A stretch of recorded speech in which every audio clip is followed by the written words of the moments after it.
Bonjour à tous et à toutes. Bienvenue sur la chaîne SIS Électronique. Dans la vidéo d'aujourd'hui, nous allons poursuivre la programmation en Arduino en faisant un télérouteur avec la carte Arduino. Pour ceux qui ne connaissent pas le télérouteur, en termes simples, c'est un interrupteur commandé. Et nous verrons aujourd'hui comment est-ce que c'est possible d'utiliser une carte Arduino pour faire un télérouteur. Sans plus tarder, passons à l'essentiel.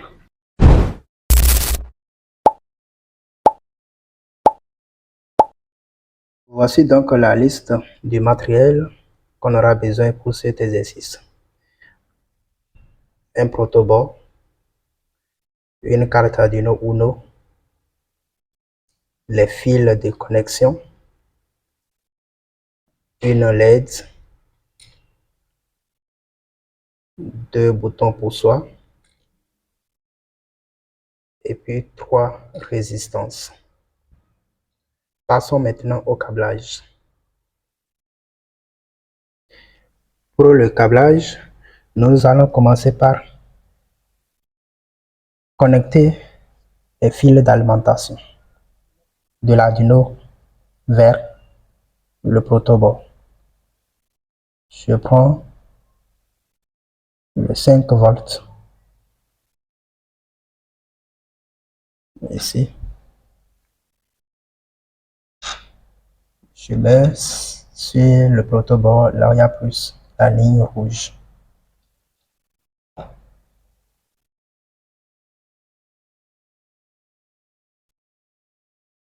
Le GND de la carte Arduino.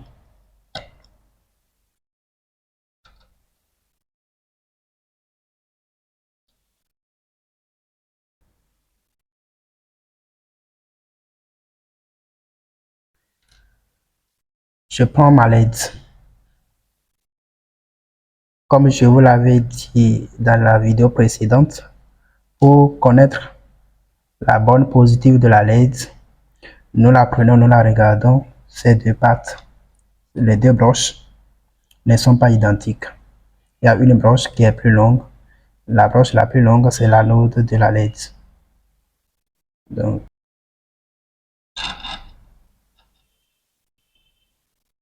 j'enfonce ça bien. Je prends maintenant ma résistance que je connecte là. J'ai connecté ma résistance, la cathode vers le négatif, vers le GND.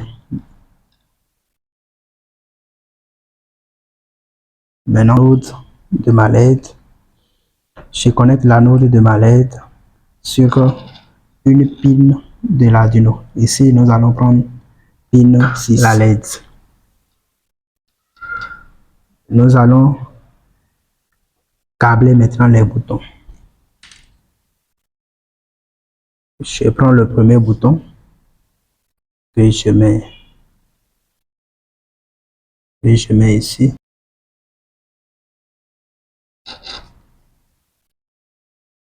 Je prends la résistance, je connecte ça en mode pull-up sur mon bouton pour soi. Je connecte ma résistance vers le 5 volts.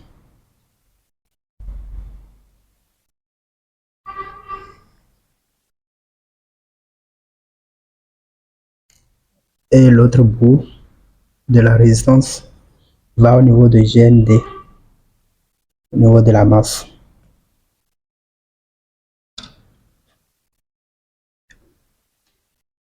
Je connecte entre le bouton et la résistance un fil qui va au niveau de pin 5 de ma carte Arduino. Donc nous allons simplement mettre le second bouton en parallèle avec le premier bouton. Et voilà, le câblage terminé. Passons maintenant à la programmation. Pour la programmation, nous n'allons pas écrire ce code ensemble puisque la vidéo va être trop longue.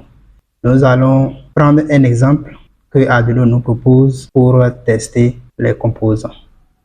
Pour cela, nous allons dans l'onglet Fichier, dans Exemple, nous allons dans Digital.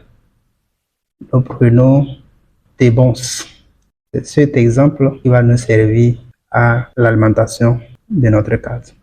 Je vais supprimer les commentaires inutiles pour qu'on puisse voir clair le code. Ne vous inquiétez pas, je vais vous expliquer le code ligne par ligne pour que nous puissions comprendre nous tous.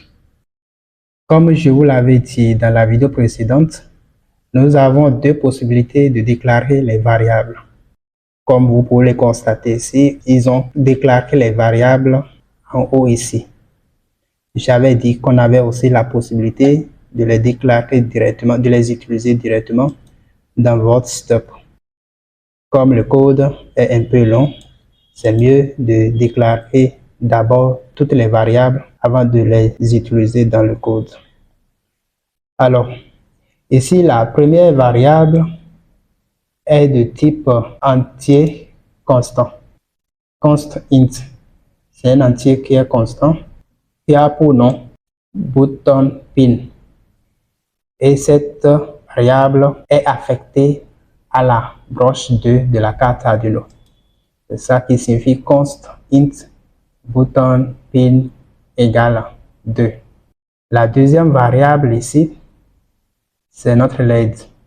Et aussi c'est une constante, c'est un entier constant qui est connecté sur la broche 13. Ici, nous allons changer cette configuration en adaptant ça à notre câblage. Dans notre câblage, nous avons connecté le bouton sur la broche 5 et la LED sur la broche 6. Donc, c'est très important de veiller à ça, sinon ça ne marchera pas. Par la suite, ils ont déclaré une variable qui prend l'état de la LED. Int LED state. Ils ont mis ça au niveau haut. Ils ont initialisé cette LED au niveau haut. L'autre variable, int button start, c'est l'état du bouton. Int et last button state. Ils ont initialisé cette variable au niveau bas. Cette variable veut tout simplement dire l'état précédent du bouton. Alors, il y a d'autres variables de type long qu'ils ont déclaré ici. Ils ont une long last debons times. Ils ont initialisé cela à 0. C'est le temps de debons du bouton.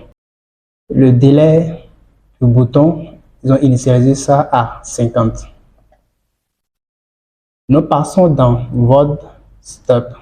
Comme je vous l'avais dit dans la vidéo précédente, dans Void Stop, nous définissons le mode de fonctionnement de nos variables. Ici, nous avons défini notre bouton comme étant une entrée. Ici, nous avons mis Input Pull-up. Dans le câblage, je vous ai parlé des résistances de pull-up. Pin mode LED pin output. La LED est déclarée ici comme étant une sortie. Vous vous rappelez bien sûr de la fonction digital write. Je vous l'avais expliqué dans la vidéo précédente. C'est une fonction qui envoie un signal numérique au niveau de la broche ou soit de la variable qui est affectée à une broche. Ici, on appelle cette fonction digital write LED pin et on appelle la variable qu'on avait créée en haut ici et qu'on avait affectée au niveau haut. Donc ici, tout simplement, c'est pour dire que en initialisant le code, la LED va prendre automatiquement le niveau haut. Ici, on pouvait mettre I à la place. Comme c'est déjà initialisé en haut, ici déclaré, c'est pourquoi ils ont mis la variable. Nous passons maintenant dans la fonction void loop. Ici, nous déclarons encore une variable int reading égale digital read button pin. Tout simplement, c'est une variable qui prend la lecture du bouton. Digital read, c'est pour lire une entrée. Digital pour dire numérique, read, lire. Donc, c'est une entrée numérique que cette variable va récupérer. Par la suite, nous posons une condition. If pour d'ici. Ici, nous disons si la lecture du bouton est différente à l'étape précédente du bouton, alors le débance du temps du bouton précédent doit être égal à millisecondes. C'est une fonction du temps. Ensuite, nous avons une deuxième condition. Si ce délai moins maintenant le temps de débance est supérieur au débance délai, ce qu'on avait déclaré ici à 50, c'est-à-dire le temps d'appui sur le bouton. Alors, nous avons encore une condition dans cette condition. Alors, si la lecture du bouton est différente à l'état du bouton, nous affectons l'état du bouton à la lecture du bouton. C'est-à-dire quoi? Si le bouton était appuyé une fois, nous récupérons cette valeur que nous stockons dans la variable button start.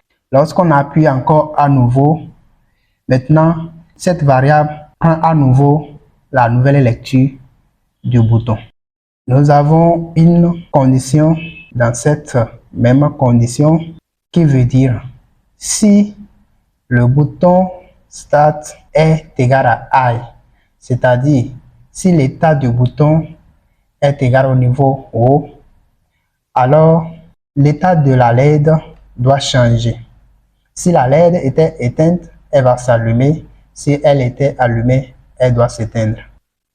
Nous sortons des conditions. Maintenant, la ligne suivante, nous tendons vers la fin du code. Digital write LED pin LED start. C'est-à-dire, nous réinitialisons maintenant la LED à son état initial. Et aussi, nous réinitialisons le bouton à la lecture précédente. Voilà ce que le code veut dire. Maintenant, nous allons vérifier ce code pour voir s'il n'y a pas d'erreur dedans avant de téléverser. La vérification est terminée. Pas d'erreur. Nous allons téléverser maintenant notre code dans la carte Arduino et voir si cela fonctionne.